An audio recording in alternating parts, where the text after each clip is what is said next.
सुप्रभात. जय जय रामकृष्ण हरी. 365 दिवसांच्या प्रवचन मालिकेतील आजचा दिवस 138. वृत्ती भगवंताच्या ठिकाणी स्थिर ठेवावी. माझा देह परमात्म्याच्या आड येतो, परमार्थाच्या आड येतो हे म्हणणे खरे नाही. तो मदत करतो किंवा आड येतो, या दोन्ही विषयांमध्ये तथ्य मानू नये. माझी वृत्ती कुठे गुंतते हे पाहावे. भगवत भजनामध्ये दिवस घालवावा असे वाटू लागले, पण संगत मिळाली खेळ खेळणाऱ्यांची, तेव्हा मन कशाला मोडा असे म्हणून खेळ खेळू लागला. भगवंताच्या स्मरणात राहण्याच्या वृत्तीपासून तो ढळू लागला तर कसे होणार? आईने आजवर खस्ता खाल्ल्या, लहानाचे मोठे केले, तीच आई लग्न झाल्यावर विषयांच्या आड येऊ लागली आणि म्हणून ती वैऱ्यासारखी वाटू लागली. वास्तविक दोघांच्याही देहामध्ये फरक होण्यासारखे असे काहीच झाले नाही, पण वृत्तीमध्ये बदल झाला. विषयामध्ये मी गुंतून राहू लागलो, याला काय करावे? मी सुखी कशाने होईन हे आपण आपल्या कल्पनेने ठरवले, पण या जगात पूर्ण सुख किंवा पूर्ण दुःख असे काही आहे का? जे खरे असेल किंवा खोटे असेल याची आपल्याला खात्री नाही. त्या बाबतीत आपण रिकाम्याच कल्पना करीत बसतो.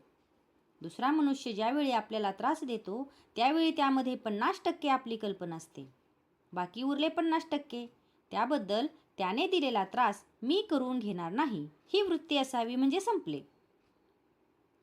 आपली वृत्ती सारखी बदलते आहे आणि जगही सारखे बदलते आहे.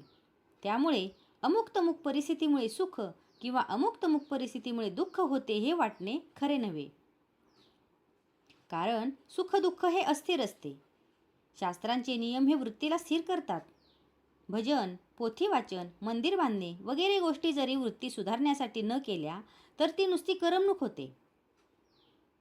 त्यापासून खरा फायदा होत नाही. आगगाडी रोज काशीला जाते, पण तिला काही काशी यात्रा घडत नाही.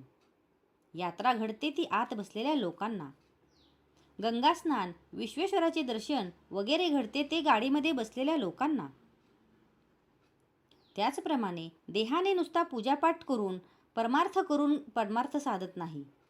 आपली वृत्ती भगवंताच्या ठिकाणी चिकटली पाहिजे. भगवंताचे रूप सारखे समोर ठेवता येणार नाही, पण त्याचे रूप लक्षात आले नाही तर आपण त्याचे नाम घेतो हे लक्षात राहिले तर वृत्ती सुधारेल. आपल्या डोळ्यात अगदी बारीक कण गेला तरी तो खुपतो. त्याही पेक्षा वृत्ती सूक्ष्म असते. ती भगवंतालाच कळते, म्हणून त्याच्यापाशी लबाडी चालत नाही. विषयाचा भोग आला असता जो त्यामध्ये गुंतत नाही त्याच्यावर भगवंताची खरी कृपा झाली हे समजावे.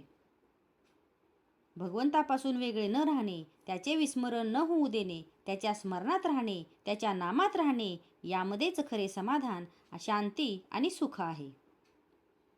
वृत्ती स्थिर होणे, शांत होणे याचेच नाव समाधान आणि भगवंताकडे वृत्ती सारखी राहणे याचे नाव समाधी आहे. आजचा हा भाग तुम्हाला कसा वाटला हे कमेंट करून नक्की सांगा. कमेंटमध्ये लिहा. जय जय रामकृष्ण हरी.